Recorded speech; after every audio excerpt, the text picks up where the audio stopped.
All right, family, we're back with another one. Willie D got that sit down with Katt Williams since he had that last talk on the Shay Shay room. And so I ain't gonna hold y'all. We're gonna jump straight into it. I appreciate the love I got on that last video. And so if you're new to the channel, hit that subscribe button. You're a returner, as I always say.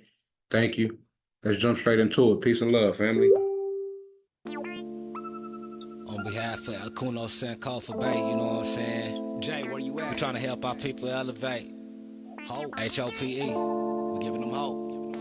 We doing what we gotta do, you know. Every day, one step at a time, man. We gonna make it happen. Helping our people elevate. Yeah. Sometimes I practice, focus, thought, and meditate. I'm trying to come with other ways to help our people elevate. And seeking knowledge make me levitate. The lifted mental state is what results from how we orchestrate. This for the family's sake. Let's self-reflect and self-evaluate. And every day, make sure the steps you take, you calculate. Receive a master's fate. I know I can't exist without the hate, but that's okay. I balance that with higher self today. Success is on this way, and after that, my flesh can pass away.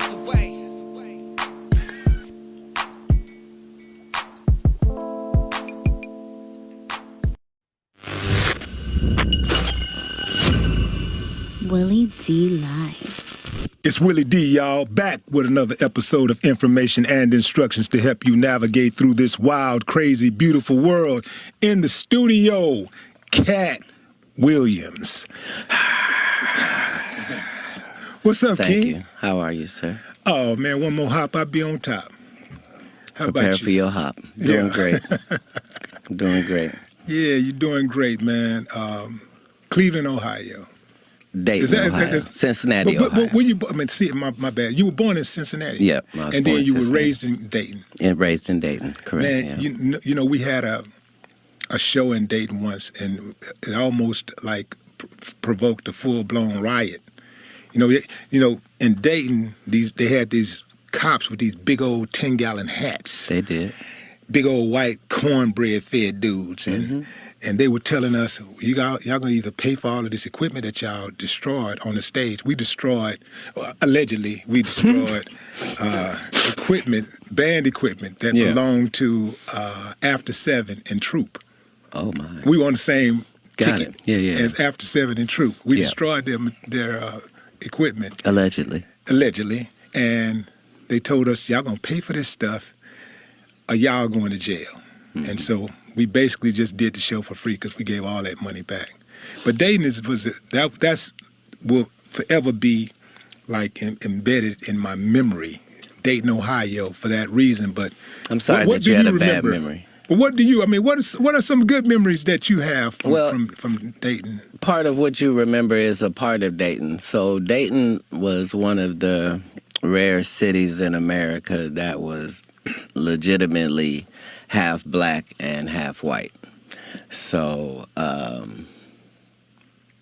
there was power on both ends. I came from a very powerful family in Dayton just because of our sheer numbers. So there were 13 on my father's side and 7 on my mother's side. So I had like 100 first cousins in one city. Like, we just had a large family, and it was a great place for black people, and it was a great place for white people. It's just that you really couldn't be legitimately racist because your neighbors were of another color, if that makes sense. So, what's the power dynamic? Was it mostly white people running it or black people? Well, that's the dynamic of America at that particular time. One of my uncles was the chief of police. Another was the head pastor in town, and, had some cocaine dealing uncles as well. So we were really rooted in the city, but it was a city of money. So we had Cooper Tires, we had Dayton Tires, we had IBM, we had NCR, we had Wright-Patterson Air Force Base, we had University of Dayton. These are all places where you can make 6 figures even at that time. So it was a lot of money there. As far as on the radio, we would hear every hour 5 or 6 artists that were from where we were from. So we thought that was a part of it. We hearing the Ohio players, and Roger Troutman and Zapp's studio is our bus stop when we're 7 years old. Like, so I met Prince while I was in Dayton when I'm 12. Like, it was a very vibrant community for black people. So you saw a lot of the street stuff. How did you end up? First of all, did you end up doing any of the street stuff, participating in any of that street activity? You mentioned your uncles selling drugs and all of that. Well, I leave Dayton, Ohio, right before I'm 13. So I'm still at a young age. I'm just having heightened experiences because of my childhood and my background. So, Y'all see what his chain say? Woke folk. like I've always had money, but I don't come from money. So I was able to cut grass in the summer, and I was able to shovel snow in the winter. That's what I was allowed to do. So, but consequently, even as a kid, I'm making like $6,000-$7,000 a year, and this is At 12 years old? before that, at 10. At 10, just because that's what I was allowed to do. And I'm a hustler by nature. Like, if I get a hold of a lick, I want to see how many times it flips, not if it flips, you know what I mean? So once I'm gone from there, I'm trying my hand at other things, door to door, and I had already made $1 million before I was 18, doing door-to-door across the country. So I had already tested out what were the positive things about me and how I could use that to my advantage economically from an early age. Is it true that you emancipated yourself from your parents at 13? Because I read that somewhere. Well, I think it was Wikipedia said something like that. I wouldn't shame the family. What I would say is that it can't be called run away because I didn't run away.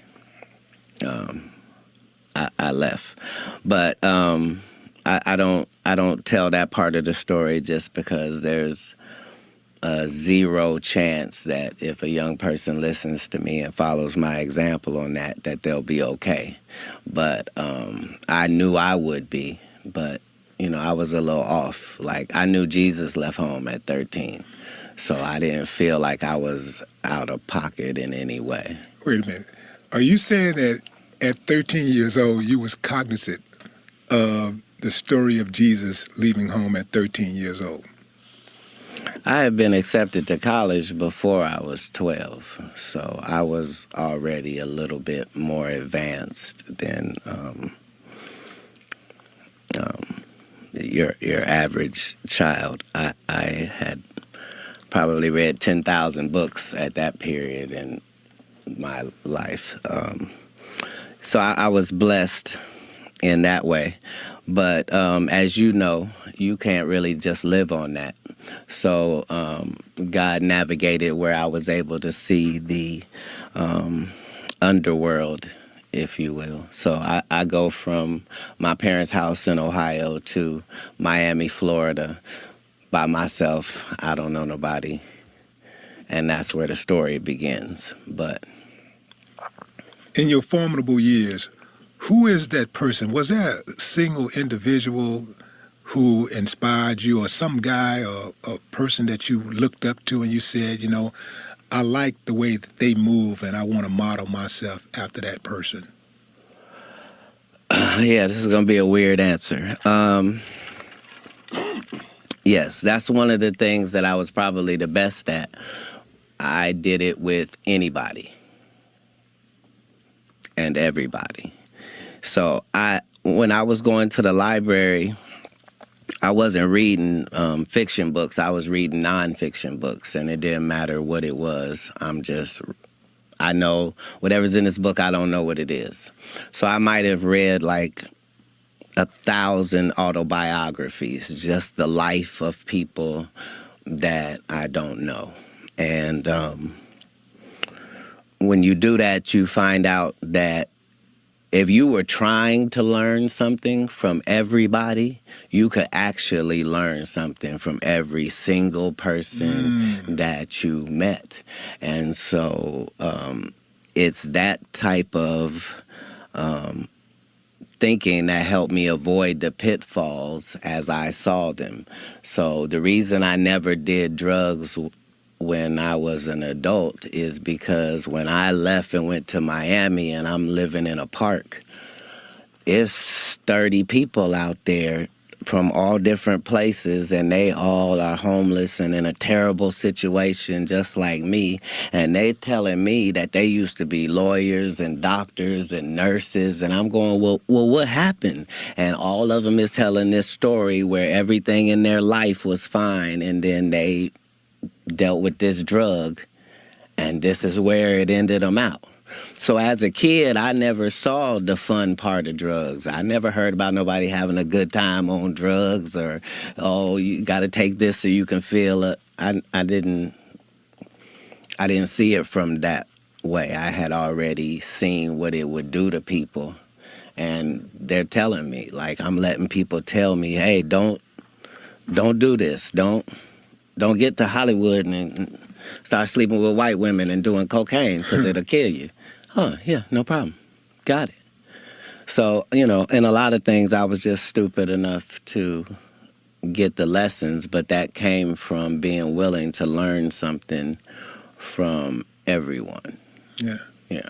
How long were you out on the streets? Well, it sounds so harsh when you say on the streets. Just understand that I'm in slacks and a shirt and a tie every day, and I'm eating at a 5-star restaurant because I done worked this deal with the restaurant where I come in at 5 in the morning and I come and do the floors and clean up everything the bus people didn't do, knock out the old dishes. I do all of that, but I get to eat there for free.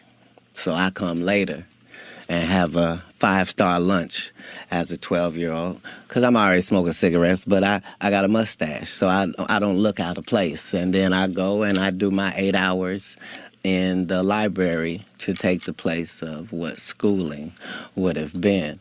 So 2 hours were spent collecting radios from people's cars at the marina, which funded me to at least have $700 or $800 a week in my pocket. So that was the situation for, I'll say, 12 months.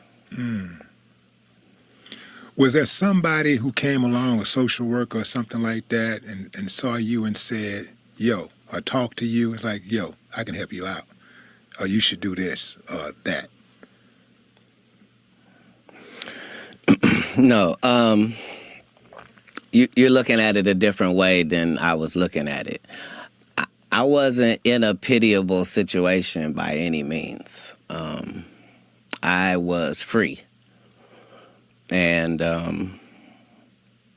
it was an adventure that I was on. And I had already read all of these books. I know how this goes. I know that a terribly scary adventure is nothing for the warrior. He doesn't need to be in a good position. There is a God, and he's going to see you through. You just have to make sure that you're hitting the marks to qualify for the blessing.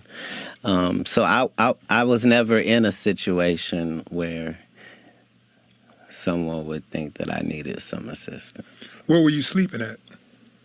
In the park that I told you about, across the street from the library in Coconut Grove. Like on the ground, on the bench?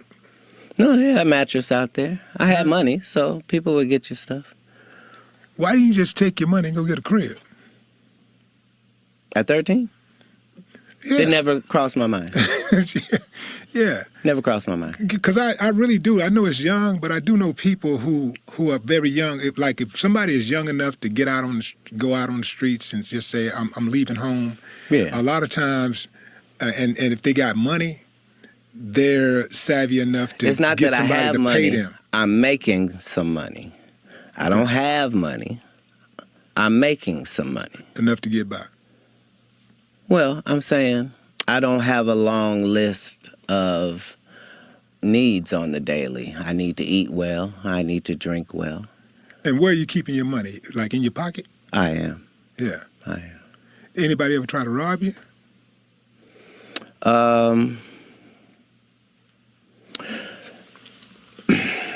No, I did have somebody try to violate me while I was out there. I think because I didn't know really what gay people were, so I wasn't really clear. I knew how gay people acted, as I had seen, but I wasn't aware that it had a sexual connotation to it. So as soon as the guy kept talking to me like he liked me, I was really confused because guys don't like guys. And I'm trying to figure out, is there something about your background that makes you talk like a lady while you're talking to me? But yeah, I had that as a situation. But other than that, no, I wasn't frequently tried as a young person. Yeah. So I'm asking some of these questions that I'm asking because I'm really trying to figure out, like, how did you develop your psyche? Like, you're a very insightful dude. Right. Just trying to figure out, like where did that start at? Can you pinpoint a specific time and space where you said, yeah, I get it. I see what's going on. Yeah. Probably like 5 years old.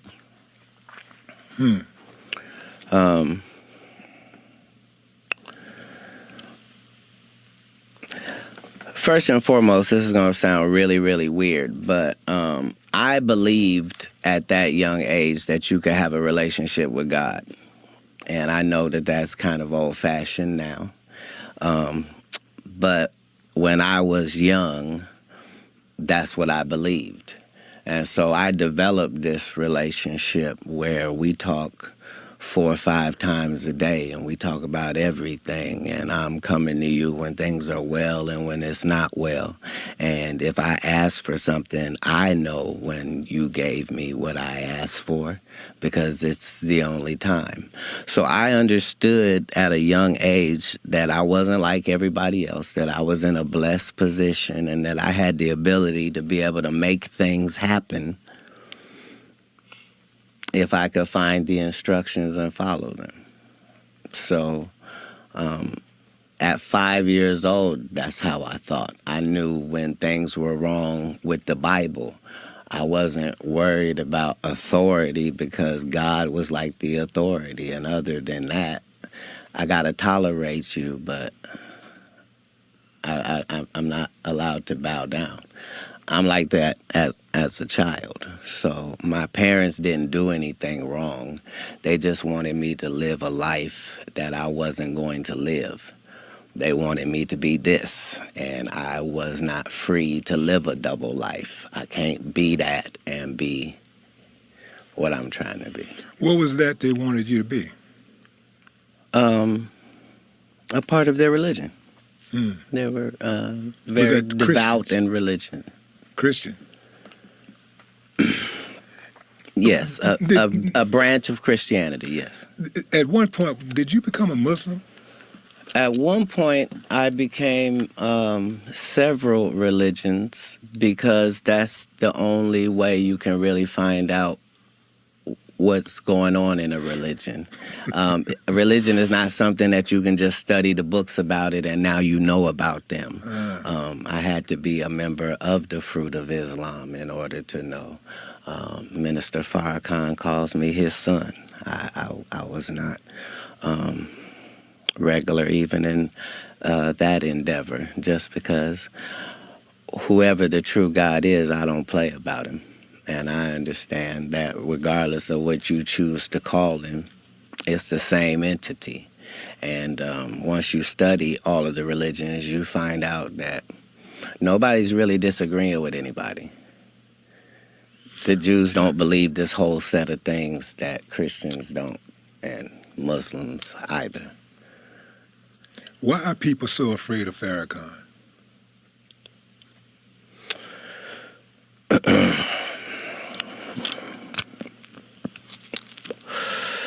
Well,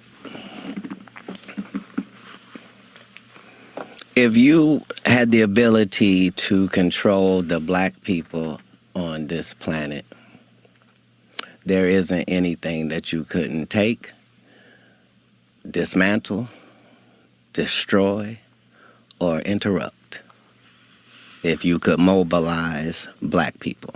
And so part of the ops agenda, a part of their modus operandi, is to find out which one of you niggas is a potential leader. And if you are, then we begin a work of progress on your life, which will make people get off of that. It's a part of it, as much as in any defense, you're trying to figure out which way this dude is likely to go so I can rip that ball. It's the same. Yeah. Farrakhan is a polarizing individual. A lot of people really, I do believe, don't really understand him. I think that there are people who gets the message, this is what frightens them, is because they know, as you alluded to, they know what he's capable of doing. You know, uniting black people and guiding and leading black people in the right way. There's not been a successful one of those yet. So just like if you're a rapper, any rapper can get hit.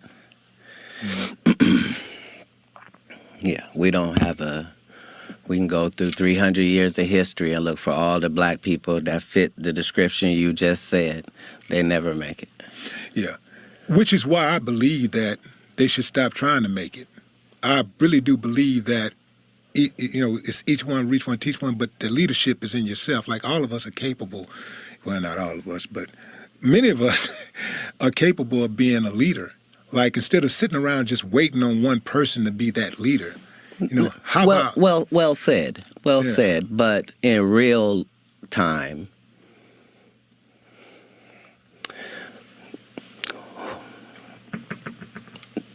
being the leader of yourself gets you nothing.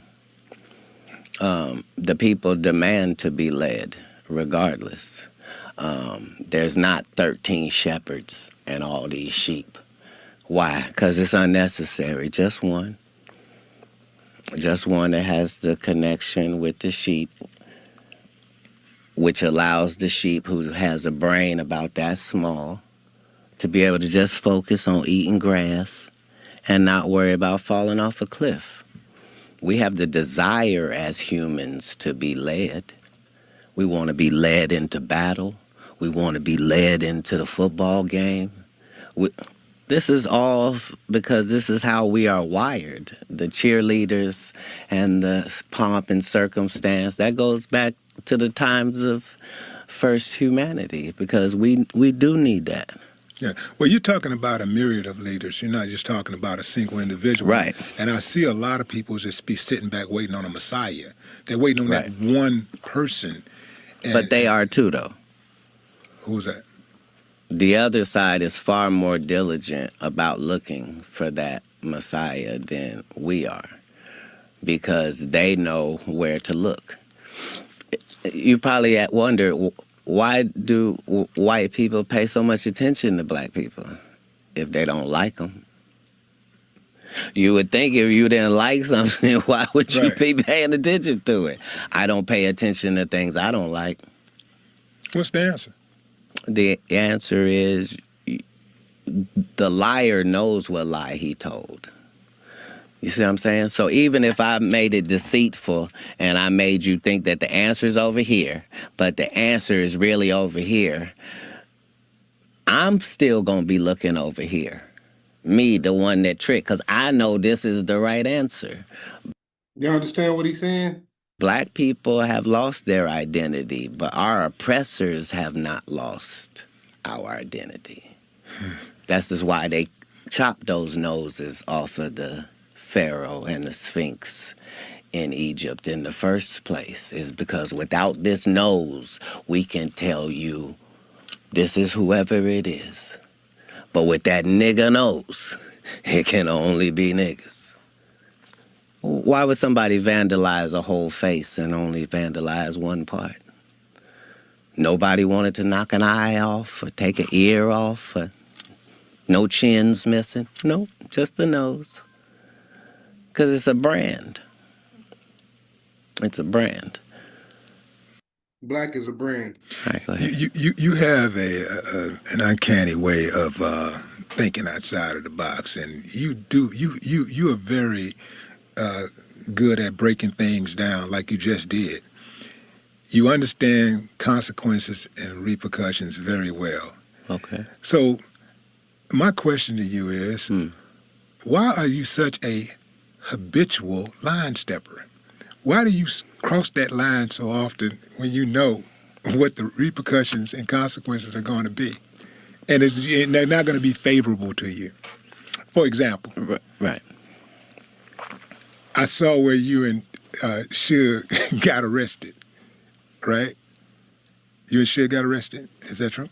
Allegedly. Allegedly. Yeah. Allegedly. Okay. Like, and What were we doing? allegedly it had something to do with like some type of camera or something like that. I'm not sure. I'm just sure. I'm just saying this is what I read. I'll tell you the story, and okay. you tell Tell me me, the story. then does that change how you frame this? Okay. So we have a meeting with a hologram company, which is going to go into a licensing deal on some holograms. This is in Beverly Hills. So now there's a rodeo, and behind that is an alleyway where you park your vehicles. That's where we are. Suge has brought his son with him, who's 5 years old. And before we go into this meeting, Suge's son runs behind the dumpster and urinates. And a lady films his penis out, peeing behind the dumpster. And then says, "Oh, I thought that was Katt's kid." So yeah, that's what happened. See, man. See, this is So why, understand, we were facing 20 years, Yeah. Suge and I. 20 years for that. And if it wasn't for the fact that this is Beverly Hills and it's all on camera, they had no problem sending us up the river when we couldn't have possibly done what was being said. That lady said that she got jumped on by me.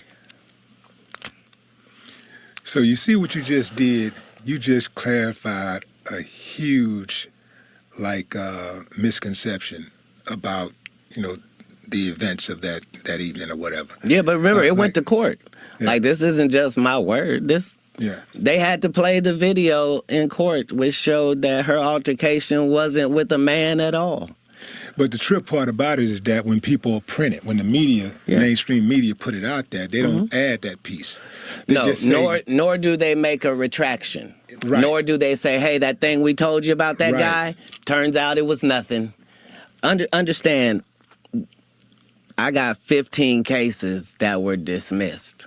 That should be talked about. Why would 15 cases be dismissed? Because you were so sure you had what you were looking at. Because every city I go to, I'm the nigga with the best car. It's probably smoke coming out that car.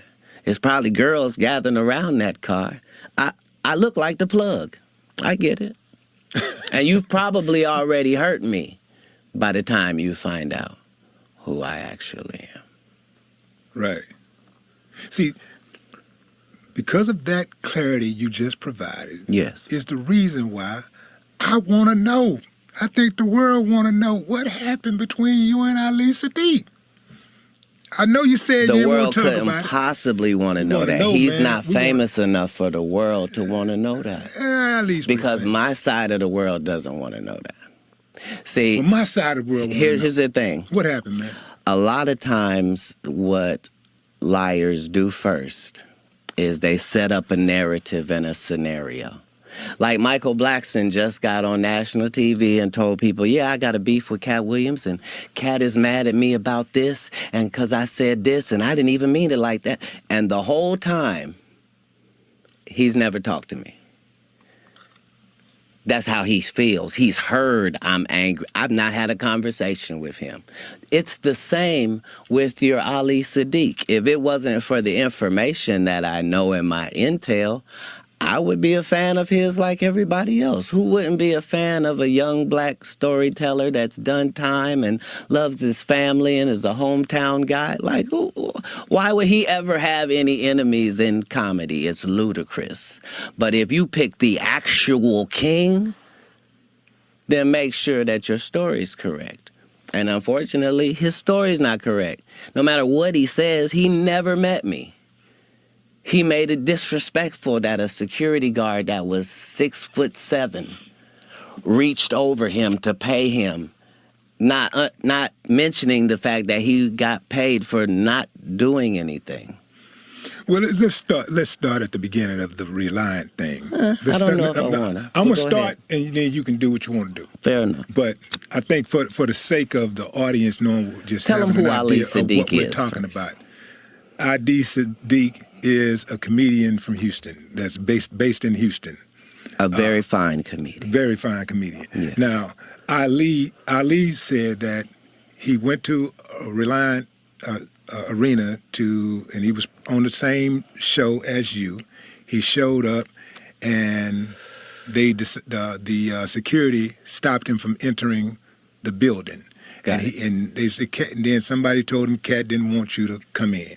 And then at some point, somebody else came and gave him a check. Another security person reached over somebody's shoulder and gave him a check. He said that the people that were the working security locked arms to prevent him from walking inside of the building. And he thought that, you had a problem with him. And he said he didn't know why you had a problem with him. And to this day, he don't know why you have a problem with him. That was the. It'd be nice if that was the story. So now, if that's the story, then let me see if I got this correct. A guy I've never met was supposed to be doing a show with me.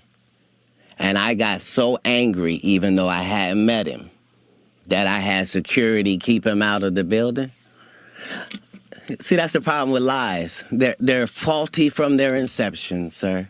I'm the person in the story that doesn't have a grudge to feel. I don't care why I didn't like Katt Williams. I would get to the bottom of it. This is not one of those stories.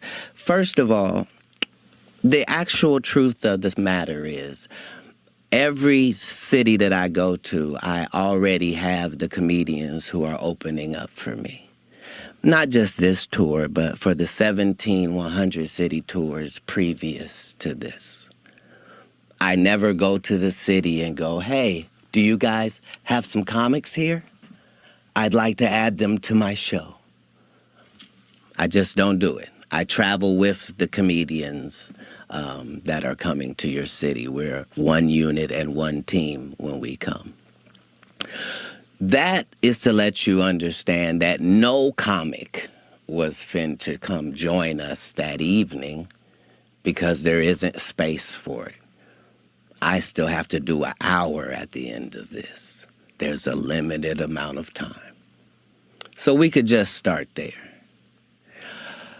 Second of all, I don't care where you're from, what the venue is, how cool you are with the people that work there.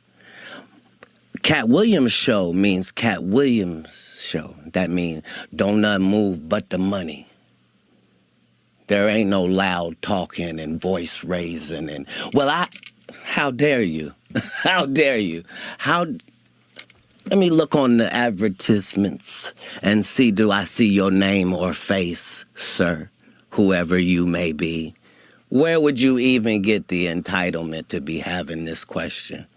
This is like me insisting that the Lakers put me on as a starter. And I won't take no for an answer. It's ridiculous. You don't even play in our league. And that's before I knew who you were. Now that I know who you are, I'm just ashamed because you took something personal that couldn't have been personal. I didn't meet you.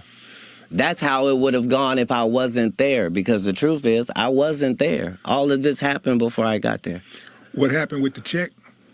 When the security guy gave him the check? When I asked what the person had said, I said, well, I don't understand. I don't understand why he's so angry. What did he say to you? He said, I'm supposed to be on this show. I said, well, maybe he was expecting to get some sort of a payment. And now he thinks he doesn't get to get paid because we already have a tour. I wouldn't want that. Pay him for performing. So he got the check of the performer. This is what he's angry about. Imagine the audacity. Remember, your story is that I'm kicking you the fuck out. Get out and lock arms and don't let him in. And paying you? Make it make sense, King. So, either you're smaller than I think or I'm bigger. Either one. Like, you can't keep positioning the narrative because that's all this is. This is so that in a conversation in America, there'll be something where he and I are evenly linked. And only people in his hometown are floating that narrative. Cox Fiber powers one of the most connected stadiums in the world on the biggest game days of the year. I'm really him. You don't believe that there's under any circumstances that you and Ali can come to a resolution, just be cool. You've just talked to me. You know I don't have a bone in this. Yeah. I don't have a bone in this. So if I got him on the phone, you talk to him?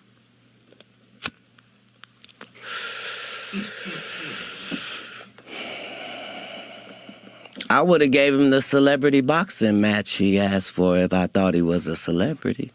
Oh, come on, man. You know Ali a celebrity. Come on, sir, Kat. I'm not talking. I didn't mean that disparagingly. Yeah. I meant that in ticket sales, my nigga.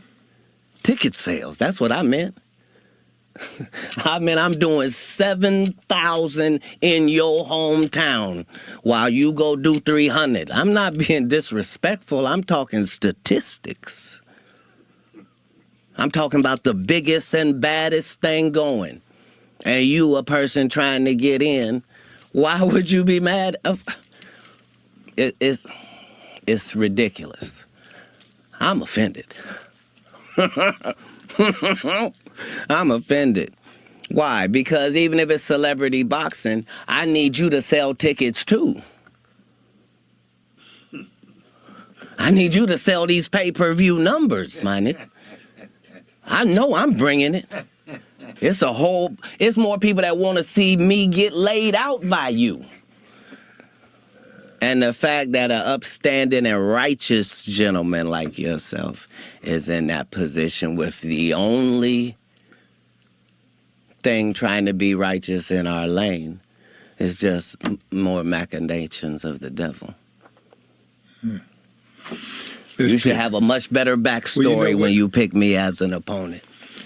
You know what, man? I'm glad you at least addressed it. Because when you talk to him and tell him what the truth is, he won't be able to refute it. I told you earlier, he doesn't know this. How could he know? It's okay for you to think that I'm that way, but there are 30,000 known comedians in America that you could have went to, and they would have told you, this is against my character. I am known for confronting my issue head up, be it Satan or his affiliates.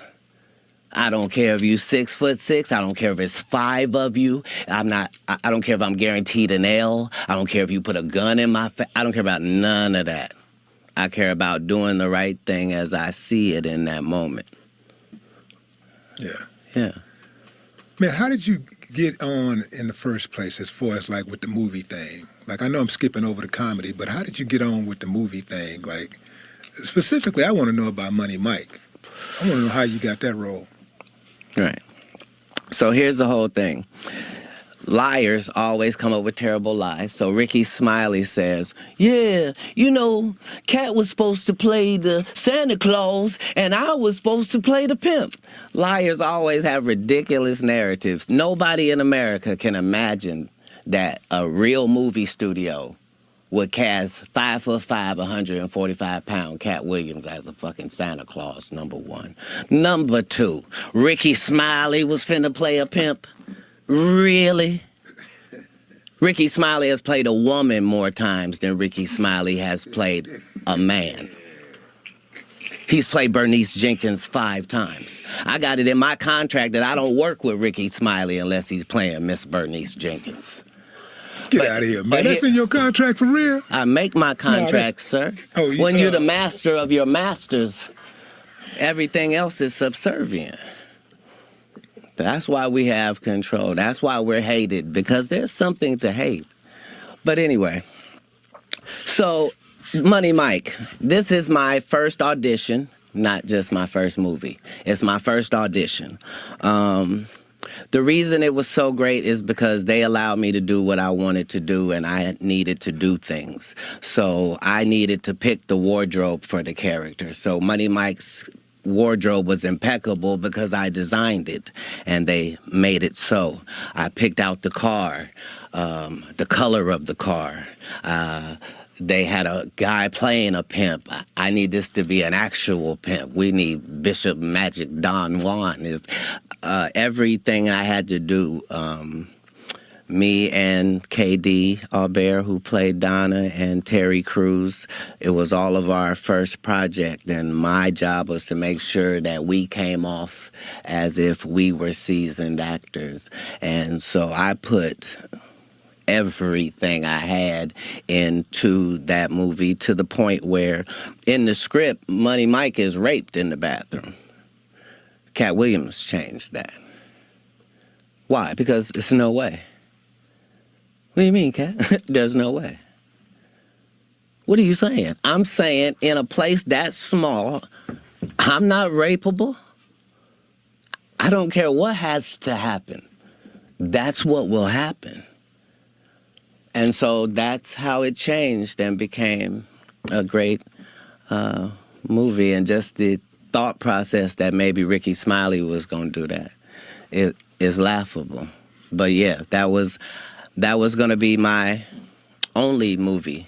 So I had to do everything that I could do to make sure that it went the way I needed it to. And I've done that in every one of the 60 movie roles that I've done, in the 50 network television roles. Man, I'm glad you stood on that, man, because it's a lot of people who would not have. People get blinded by that bread, man, or that opportunity. And right. For you to stand on that says a lot, because I know Terry Crews would have probably enjoyed it, you know, in real life. Oh, bless his heart. Yeah. Bless his heart. Now, how did you get this this knack for comedy in the first place? Like you had a pretty tumultuous childhood. Like, how do you pivot from that and get into comedy? I didn't find it to be tumultuous. So at the time, you was living it. You like, you could see it. Yeah, like this is not tumultuous. Okay. But your question was, how did you find comedy? A lot of times you have the true appreciation for something when you're not trying to do it. You just like it.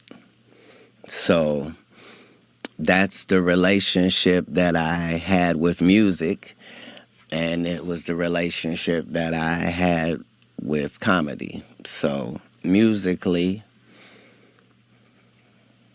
I could listen to Pearl Jam and the Ghetto Boys.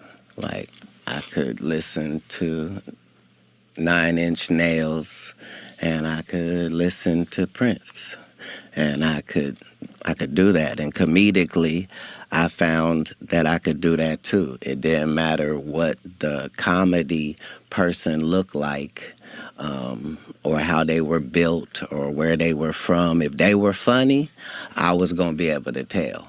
So I understood that Don Knotts was out there working his ass off as Barney Fife. I understood he wasn't doing the same job as the rest of them. I understood that laughter is an emotion, and anytime you can tap an emotion, that's very powerful, regardless of what emotion you're tapping. When you're tapping these emotions, before you deliver the joke, are you cognizant of what it's going to take to, like, deliver that joke? Like, are you already knowing that, I know for a fact, I don't have to practice this, they're going to be with this right here. When I say this, oh, I'm going to get them. As a comedian, I have the best fan base in the world, like documented. You do? The slight amount of advertisement that they allow me to do, and the fact that in a place as glorious as Houston, they pack the arena to the rafters, is based upon the fact that I, in 1995, started a conversation with a fan base which was maybe 5 people. And through this entire time, I've kept up the same conversation with the same people as they grow. And I'm letting you see me win. I'm letting you see me lose. I'm never allowing the product to be affected by what's going on, because this is the greatest relationship here. So, consequently, bam, they know some things when I come to town. They know I'm finna bring the baddest comedians with me. That's who's gonna be opening up. They know this all over the country. And then they know that whatever it is Katt's gonna talk about for an hour, they know he did not talk about this the last time he was here. They know Man, that. how in the hell do comedians get away with that anyway? Because I'm not going to see the same comedian tell the same jokes, 100 times in a row. You Like, let some of these guys are you let a still- rapper rap the same songs, though. And you let a singer sing the same songs, the classics, and you'll allow that. And so Yeah, but funny is supposed to be spontaneous. So that's the difference. Well, understand that comedy has its roots long before social media. So before social media, you might have heard that this comedian is funny, right? And somebody might have told you what he said, but it didn't sound that funny to you. They just told you what he said. But when you see him in person, oh, he's hilarious. And so comedy always had a cycle where you showed the whole circuit your body of work. It's just comedians had gotten so lazy that they were doing one great set that they had on Comic View or Def Jam, and they were touring that for 15 years without changing it. And so we made it a part of our effort to push the fact that you should be writing new material and shaming the community into it by just, I'm going to keep putting out these specials and it's new material. How long are you going to continue to tell these jokes? Because in a minute, the audience is going to be like, no, they got to say something new. And eventually the audience did do that.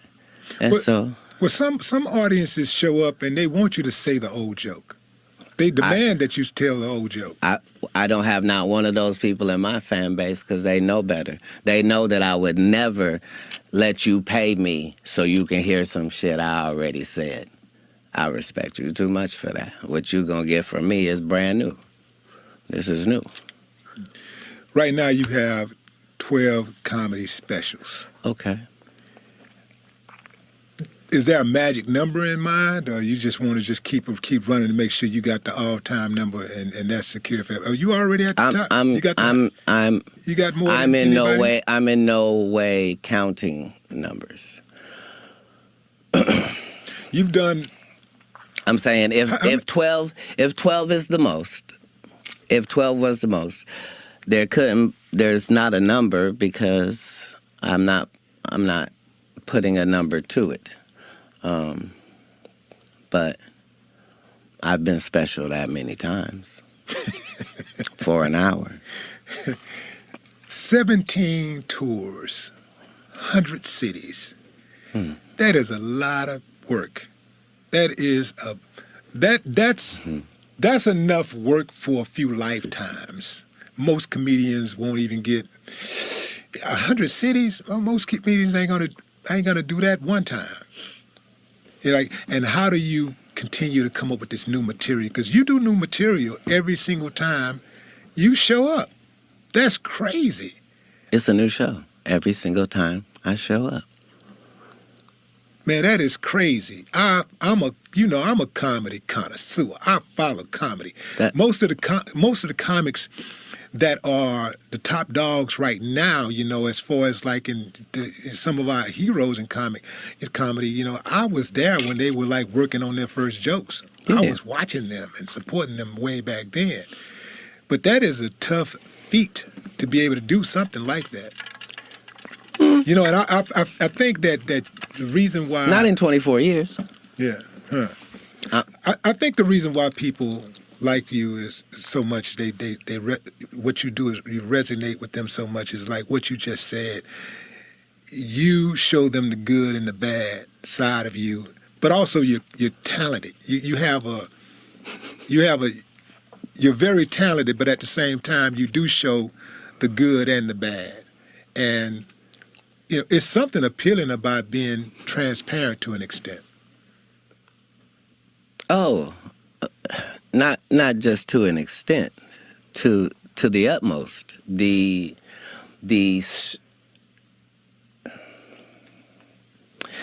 As soon as you, as a person, decide that you're not gonna lie anymore, and that whatever problem that you have, you're gonna deal with that problem right then where it presents itself, it'll show you a whole new side of you. It's very important. It's very important when you lie and allow lies. For some people, it's just, I'm just a little delusional. No, it's dangerous for you to do that to yourself. It's very unnecessary for you to.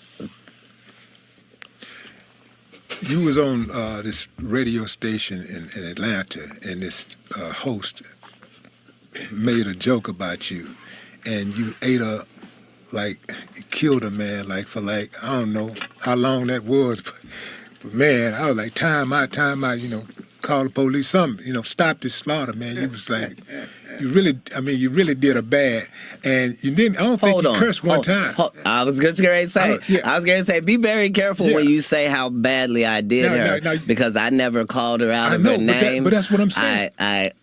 I was very composed. That's my point. But let me explain it. Let me give you the exclusive. No, let me make the point. Okay. You're one of the few only you and Bruce I've ever seen do that before. Destroy a heckler or someone that was challenging you or whatever. Destroy them for several minutes. Bruce killed this chick for about, I don't know, man, about 25, 30 minutes one night in Houston. And I never seen anybody else do that but you. 25, just back to back, gut busting, same person, no cuss words. Yeah. I had never seen that before, so how were you able to maintain your composure for that long? Well, a very interesting thing happens when you try to trap something that's bigger than your trap. So imagine you set out a trap for a turtle and a rhinoceros steps into it. It's finna be a whole different situation now. So this lady behind the scenes is begging me to come into this interview that I've not scheduled, that I don't want to do, that I'm not dressed for, that nobody's called me about. She just wants it. To the point where she says, Katt, come on, you just want to end me for the city. I just want to give you your flowers. Well, I won't talk about kids. I won't talk about no jail. I won't talk about... This is the conversation she has with me, and then goes in that room and doesn't mention the Emmy and immediately begins to... Because this is a comedian. You're trying to undermine me. Atlanta is a heavily LGBTQ plus positive city, and the fact that you having a heavy gay fan base would try to degrade me, a heterosexual, by making it seem like I'm gay. Gay people don't feel that way about me. Why would you? So it was a terrible thing that she found herself in. And comedically, you're outmatched. My defense is impenetrable. My offense will have the precise amount of viciousness that's necessary. If that means no cussing, that's fine. I don't want to talk to you and hurt heavy-set women's feelings or dark-skinned women's feelings or women who wear wigs' feelings. I'm not trying to hurt nobody's feelings. I'm bantering with you because you keep acting like you're qualified to do that. Yeah. So, it was a setup. I'm always going to be prevail if I'm being set up. You think Buddy was in on it, her co-host? You think he was in on that? He didn't appear to be in on it. No, because here's the whole thing. He kept trying to get her to pull the plug on this, and she kept not. So, she didn't understand even after we cut.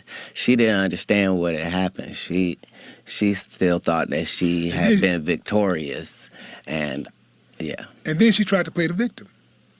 No, she played the victim. Her husband was willing to kill one of the greatest comedians to... Yeah, I'm saying... And remember, all of this has to happen. I have to allow it to happen. I have to also preserve my life, and then after I do all of that, then I have to not press charges on you to these police as if a crime has not been committed upon me. A pimp named Slickback. Oh, man. Thank you for saying the whole thing. Look, man. Like a Tribe Called Yeah, you got to say the whole thing. That is correct. A pimp named Slickback. Yes. Man, that is one of the most iconic roles in television history. How did that come about?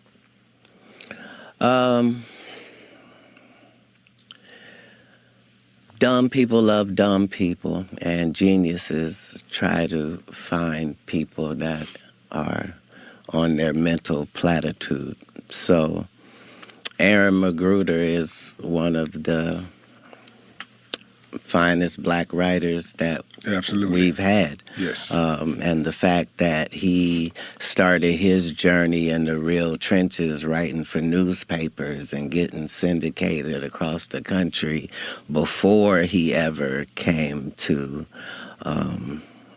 the next platform is what made him so formidable. So it was a joy to be able to work with him. Just like, when I do work with Donald Glover, we get the Emmy. Like, it's because you're dealing with compatible wavelengths. Like Donald Glover told me, Katt, here's a script. If you do this role right, you'll win an Emmy for it. I said, that's the only way I know to do it is right. And won the Emmy. Well, I know there's a lot of advantages to doing what you do, being in the entertainment industry, but what's like the biggest thing that you can't stand about this industry?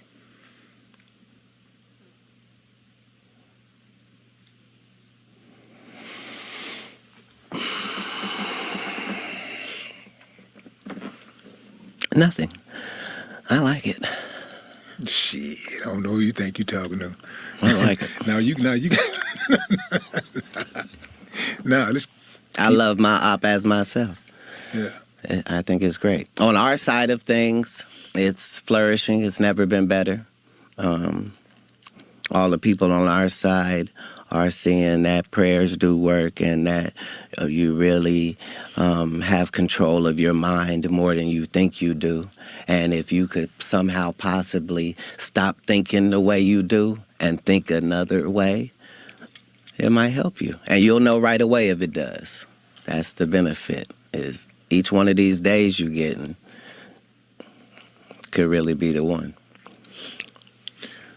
What's one of the wildest things that has happened to you or you've seen happen in your time in this entertainment space? Yeah, sorry, Vlad. I ain't seen nothing. I collect the footage, but I haven't seen anything. You were doing so good, man. I mean, you was just doing so good, and then all of a sudden you just decided. Well, no, here's the thing. What you asked was, you said, hey, Wolf, what do you hate about the sheep? Nothing.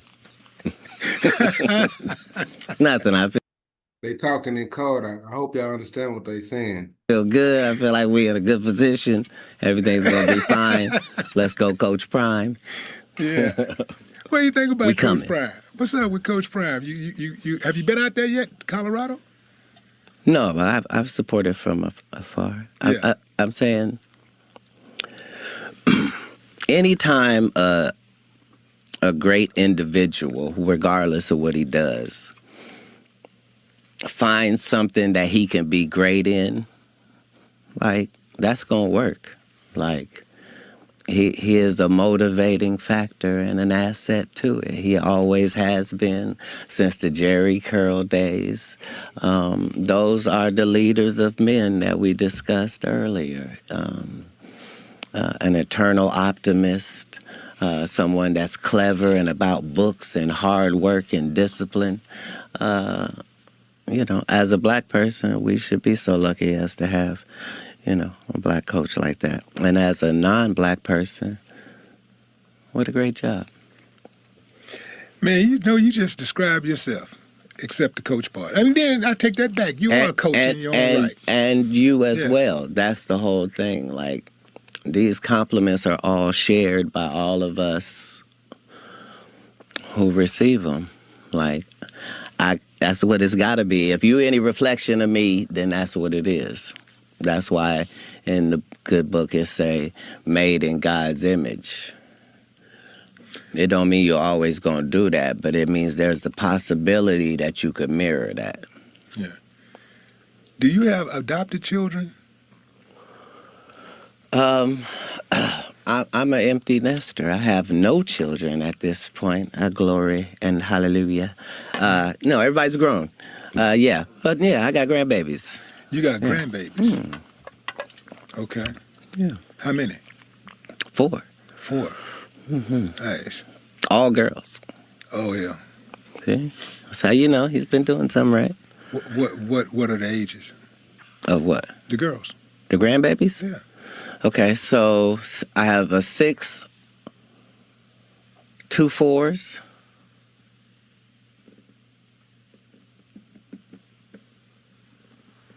11 months and 2. That's 5. Yeah. I realized it as you said it. I didn't know how to change the story. Okay, so I got 5 grandkids. Wait, what do they call you? I got 5 daughters. I can't get anybody to call me anything that I ask for. They've already made a decision, and that's what they call me. There's nothing I can do about it, and I'm not going to say what it is. It sounds like stop or something. I don't know. Right. Well, man, we appreciate you coming on the show, man. I appreciate you having me. You're You- an icon and a legend yourself, and just the fact that you would spend time interviewing others is magnificent. And nobody asks worse questions. You have the worst questions in all of interviewing, and you can count on it. Nobody's going to mimic your questions. So yeah, it's an honor. Thank you. I appreciate you, man. Ladies and gentlemen, the Honorable Katt Williams. Thank you. I appreciate it. Thank you. No more talk. Hey, man, I appreciate y'all checking out the content. Hit that subscribe button. I'll catch y'all on the next one. Peace and love, family.